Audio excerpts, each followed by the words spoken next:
m'appelle Maëlys Joule. Je suis une héroïne, certes, mais pas comme les autres.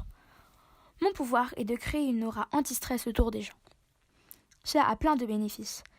Ça améliore leur état de santé, leur confiance en eux, leur état psychologique et le contrôle de leurs émotions. Mon travail doit rester secret. Je ne supporterai pas qu'on me découvre. La pression sera énorme et ce sera contre mon principe de vie. J'agis donc dans l'anonymat total. Mon physique me permet de me fondre dans la foule, même si mes cheveux d'un blond anormalement éclatants peuvent éveiller des soupçons. Je suis d'une nature plutôt calme et sans pression. D'après mes collègues, je suis sympathique, mais ni très émotive, ni empathique. Je porte une veste bleue à col rouge, uniforme obligatoire du laboratoire dans lequel je travaille en temps normal, qui est situé en plein milieu de l'île italienne, la Sicile. En apparence, mon laboratoire semble un simple bureau, mais c'est l'endroit où je m'entraîne pour développer mes pouvoirs. En ce moment, mon ultime but est de combattre le coronavirus, de son nom scientifique Covid-19. Ce virus qui provient de Chine s'est propagé dans le monde entier, provoquant l'ordre immédiat de se confiner des gouvernements. Le coronavirus tue de nombreuses personnes fragiles s'il entraîne des complications. Ma mission est de répandre mon aura anti-stress dans le monde entier, pour que ces personnes fragiles soient plus fortes et résistantes contre le virus, ce qui sauve leur vie. Chaque nuit, je parcours les pays grâce à mon pouvoir surdéveloppé de téléportation. Mais ces voyages demandent beaucoup de préparation et de plans, car il ne fait pas nuit au même moment aux 4 coins du globe, et je ne peux pas être en déplacement toute la journée. Je ne dors donc presque pas. Cela m'est presque insupportable. Mais je suis née pour aider le monde, donc je dois accomplir ma tâche sans discuter. Mon chef me met en danger de mort à chaque déplacement, car je ne suis pas invincible, comme on le croit, ce qui augmente l'importance de ma mission. J'ai failli mourir plusieurs fois, mais mon courage m'a toujours sauvée. Qu'importe, je ferai tout pour vaincre ce virus, en répandant mon aura, qui a déjà eu des résultats remarquables sur le nombre de morts et de cas que provoque la maladie.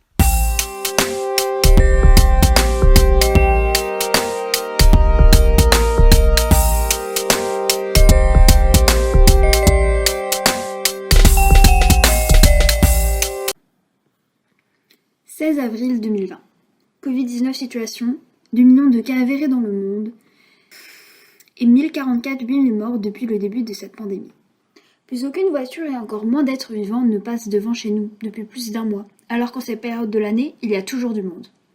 Ce matin, en ouvrant ma fenêtre pour aérer ma chambre, je remarque quelque chose d'étrange. Une figure courant à la vitesse de la lumière dans ma rue vide. J'ai à peine le temps d'écarquiller les yeux qu'elle est devant moi. Qui cela peut-il bien être ? Je me retrouve donc face à face avec une jeune femme à la peau mate et sans pupille. Est-elle aveugle ? Ou bien au contraire est-elle douée d'une vision extraordinaire ? Ses cheveux sont hirsutes et aussi blancs qu'un nuage, et ses habits excentriques. Vêtue d'un juste corps bien moulant. J'en suis sûre, cette femme n'est pas humaine. Qui est-elle et pourquoi s'est-elle pointée devant chez moi aujourd'hui ?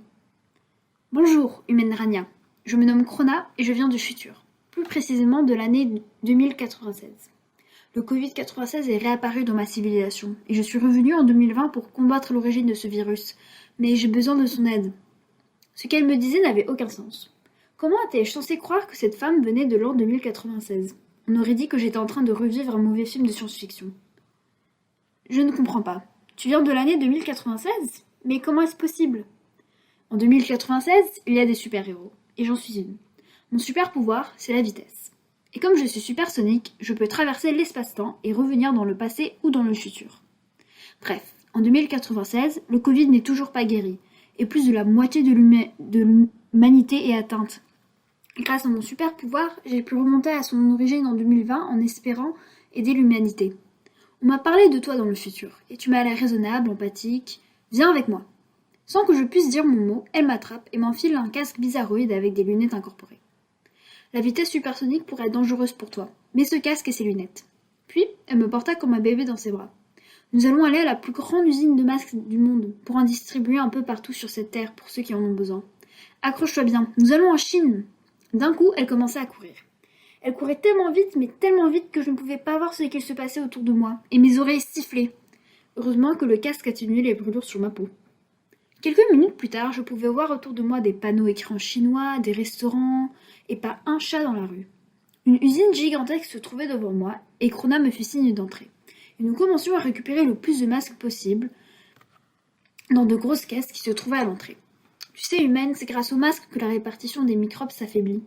C'est simple, les gens ont besoin de masques pour se protéger et enrayer la propagation du virus. Malheureusement, dans certains pays et hôpitaux, ils sont en rupture de stock.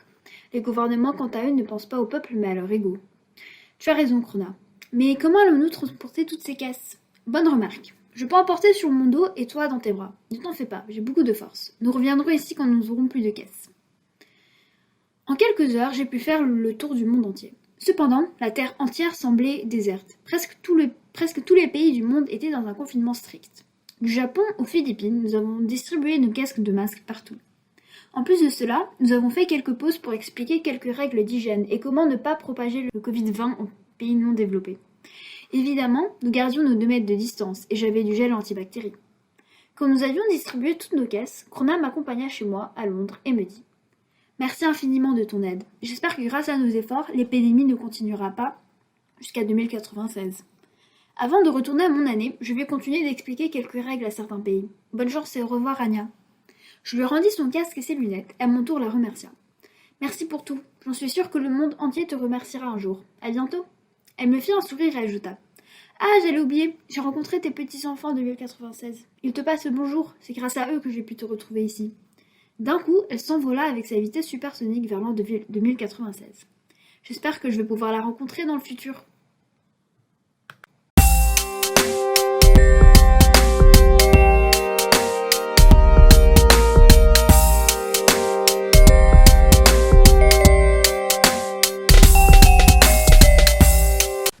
Alessandra! Vite! Viens vite! La Terre est attaquée! Alessandra est une jeune fille de 20 ans, aux cheveux blonds et à la figure svettée et élancée. Une jeune fille connue pour sa générosité et ses actes héroïques. Oh, que se passe-t-il? Puissante, courageuse et sage, Alessa est une super-héroïne toujours présente et prête à aider et sauver le monde. La chaleur sur Terre s'élève rapidement et atteint des températures sans précédent. Les gens sont tous abattus. Quelle chaleur étouffante! Ouf! Grâce à sa vision thermique, Alessandra détecte des masses de particules microscopiques qui envahissent la Terre. Qu'est-ce que c'est? Youpi! Hurrah! Bravo Alessa! Merci! Alessa arrive à la vitesse supersonique et souffle sur les gens des bouffées d'air froid qui les réaniment.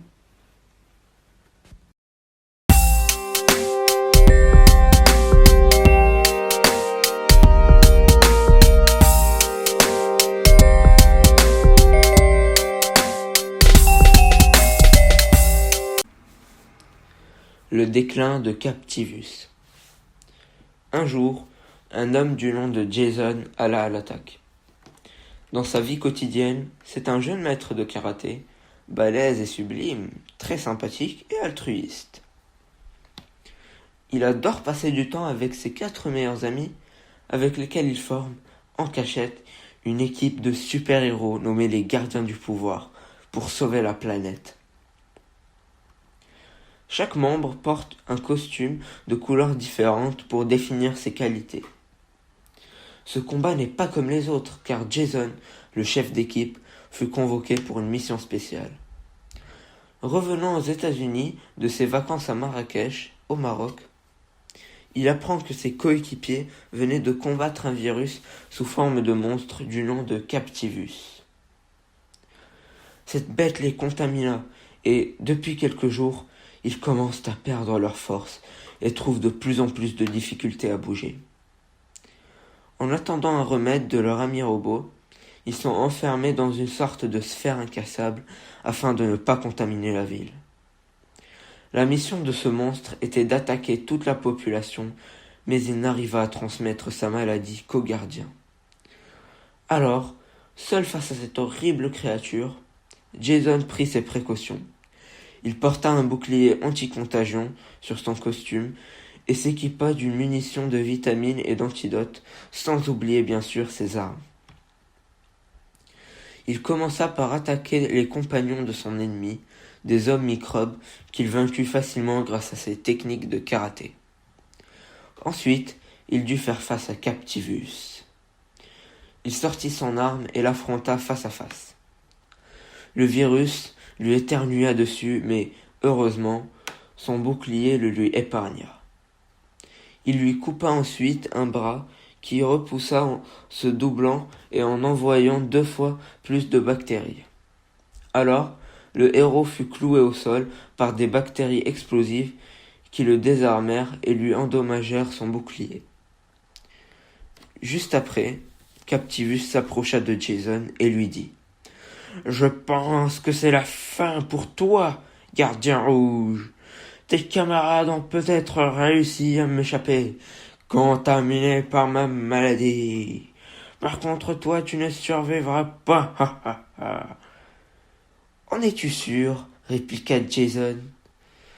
Jason prit des vitamines et rechargea son autre pistolet d'antidote, avec lequel il anéantit le monstre. Il se releva donc, fier de sa gloire et de son triomphe, mais épuisé, ayant combattu ce monstre sans ses compagnons pour la première fois. Sans s'en rendre compte, le virus se régénéra sous forme de géant. Alors, sans plus attendre, Jason appela son grand robot tyrannosaure qu'il monta et commanda. Ce robot esquiva presque tous les coups de Captivus qui, à un moment, lui cracha dessus si fort que, en plus de le contaminer, le court-circuita. Ceci enclencha son mode autodestruction. Donc, sans plus attendre, Jason sauta du robot avec un parachute, ce qui lui évita l'explosion qui anéantit le tyrannosaure et le virus. Ensuite, il fut secouru par ses amis rétablis qui arrivèrent de justesse le transporter vers leur quartier général afin de le soigner. Cette aventure apprit à Jason que, quel que soit l'ennemi qu'il affrontera, il aura besoin de l'aide de ses compagnons.